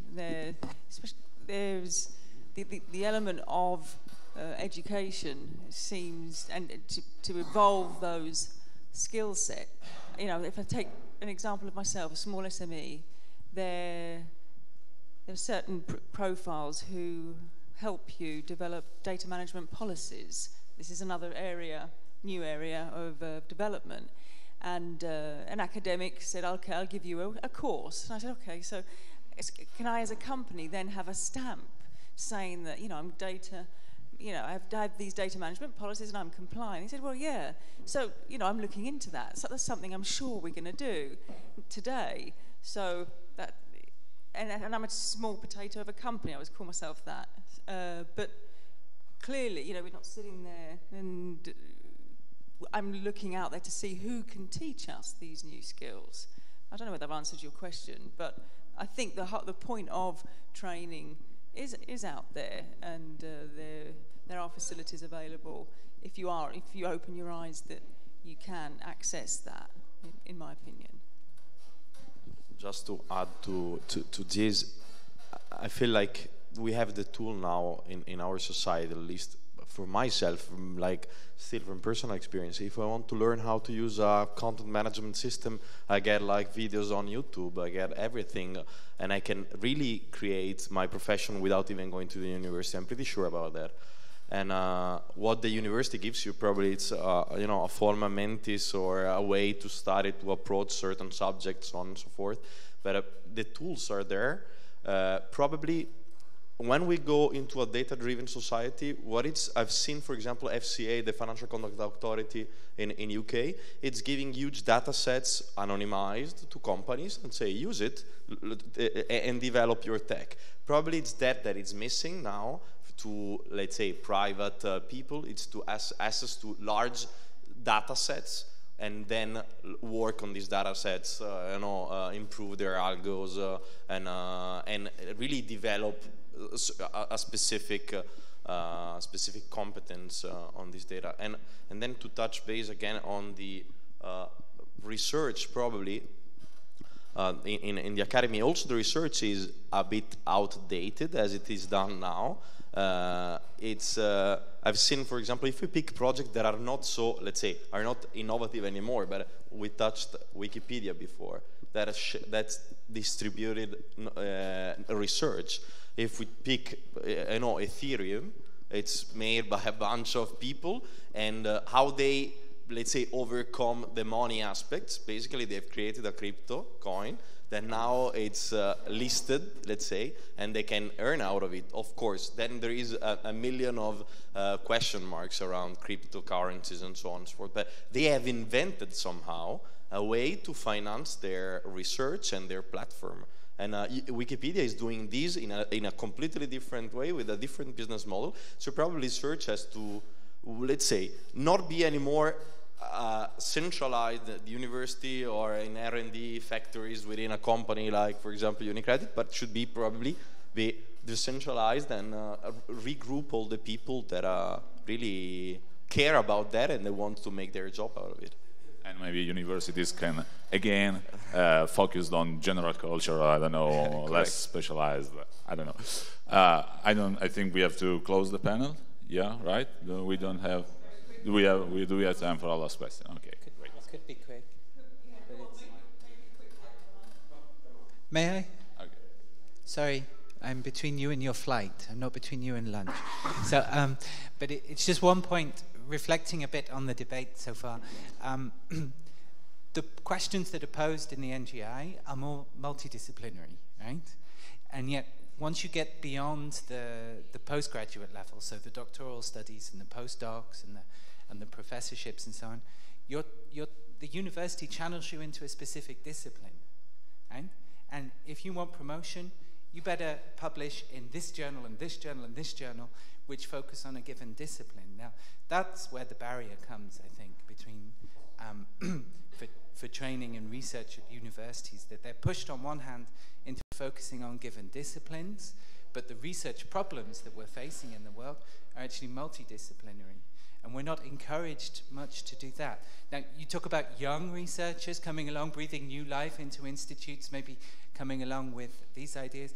But in that study I highlighted before, we also talk about the people who've done it all anyway. So they're already full professors, and they might wake up in the morning and write something that we call then the bridge builders, because they don't have to prove themselves anymore in their given discipline, but they can actually be used in a sense to then cross across disciplines and to actually help in those areas. So I think that's one area that, we could frame this in this way, and then you think about the problem not being one of a culture or something, but more of academia and the way that it focuses on discipline-centric output. Yeah? Just to chip in into this very briefly, just imagine that here in Italy we have some ministerial regulation that strictly defines disciplines. That's some rules. actually on that, and it's crazy, totally crazy, totally crazy. At least in European countries, it's defined by the journal you must publish in, and it's a bit better because, yeah, there's some spaces for contamination, but that's bad. Anyway, I cannot agree more with you. We need more interdisciplinary working, more research that spans across fields and breaks the barrier across fields and allow us to understand more clearly what's going on, because you cannot understand what's going on out of there if you focus on computer science. You need to compenetrate computer science with philosophy, psychology, and all the other innovation that is coming through in the real world.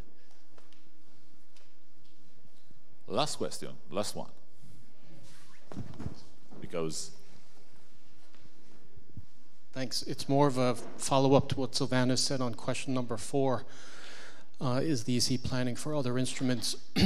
I mentioned earlier there's a group called the Future Internet Forum of Member States and Associated Countries, and this is a group of all of the national initiatives. And in the last 3 meetings, I'm a member from Ireland. In the last 3 meetings, we've been having NGI high on the agenda. So this group is working specifically with the European Commission to, look at some alignment of what's going on in national initiatives on NGI, and there's NGI contact points and so on. There's national workshops being held. And one of the things that they're discussing as well to see whether some of the national initiatives can do some funding.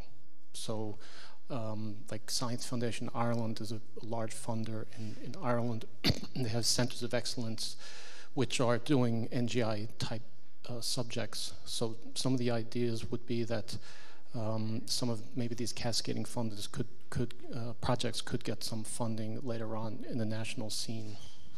So. Okay. Okay, so I think that's all.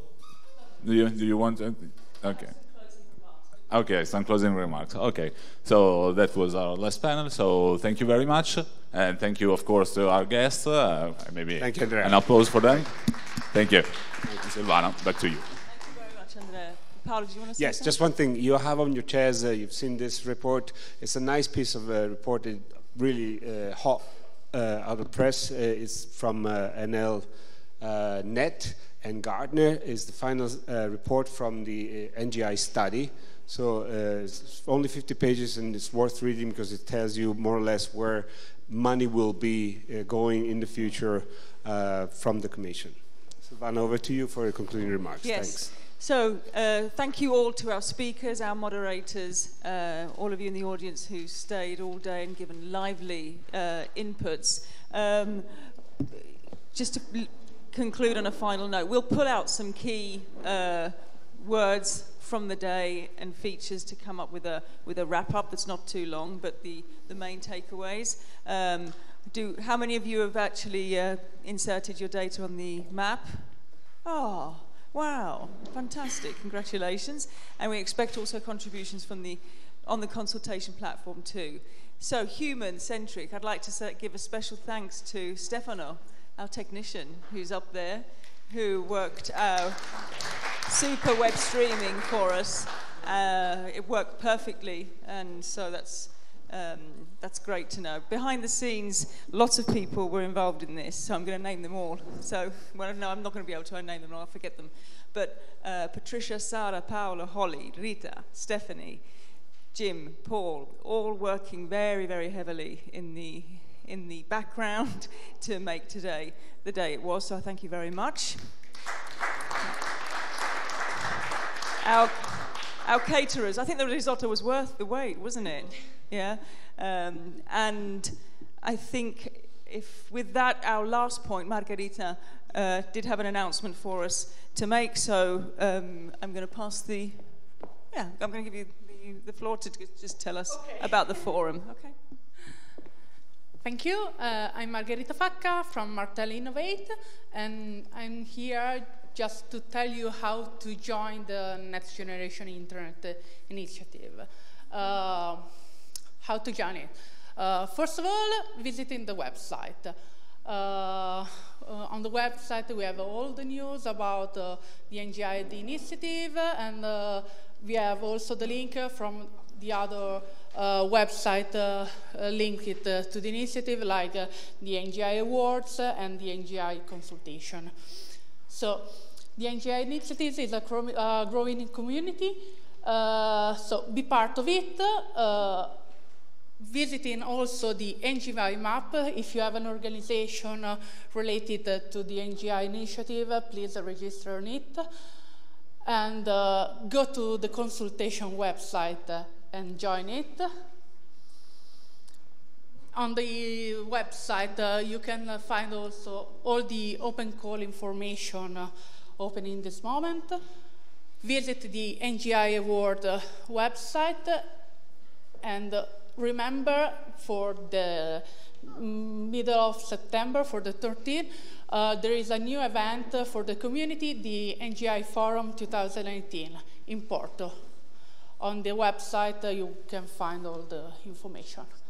So, join our newsletter to stay updated, and here you can find also all the other links and social media. Thank you. Okay, so we'll say goodbye now, so have safe travels back. Please take away the gadgets that we've left out for you as well. They're always very handy. And we'll see you on the consultation platform to continue these discussions. Please, please, please. They're very important. They will define the future research priorities, and we've had really engaging discussions today. Thank you all for taking the time out of your busy timetable. It's always very difficult. We appreciate that, to come here today. Thank you and goodbye. Thank you, Stefano, again.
This